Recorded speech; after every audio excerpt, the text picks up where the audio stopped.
Ganyan siya kalaki. Oh, ang init! Ito guys, meron ako nabiling balot sa online. Lagi ko itong napapanood. So ito, napudol na siya. Nakabili ako ng 10 pieces, 5 na spicy, tapos 5 na original. Tapos ito yung meron ng flavor sa loob na hindi mo malaman kung paano nila ginagawa. Galing lang nito kasi luto na siya. Bali, iinitin nyo na lang pagdating sa inyo. Safe na safe siyang darating kasi nakalagay siya sa styro. Hindi siya para mabasag di sa biyahe. Nainit ko na siya. Malaki din siya guys. Meron ako ditong hinandang asin. Meron pa tayong pasuka dito. Ayan. From Mr. Squirrel pala to. Wala, tingnan niyo yung itsura niya. Ganyan siya. Oh, kitang-kita mo na agad yung sisiyo.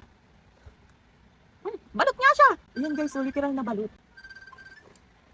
Ang sarap, ang dami ng sabaw. Nalagay natin dito. Sorry na agad, hindi ako kumakain ng sisiyo. Ito na. Sarap. Hindi, sarap sa kanya. No? Parang medyo maalat nga na sa loob, no? Let's do it!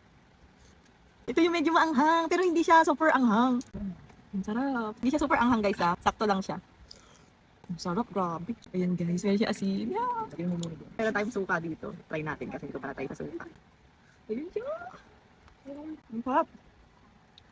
Sobrang sulit niya guys. Malalaki siyang balot. Tapos ang sarap pa ng ano niya, flavor niya sa loob. Yung spicy hindi gaanong maanghang, kayang-kaya naman hindi mahilig sa maanghang. Tapos ito original, napakasarap yan. Kung gusto niya rin, yung link ilalagay ko na lang dyan sa comment section or sa yellow basket.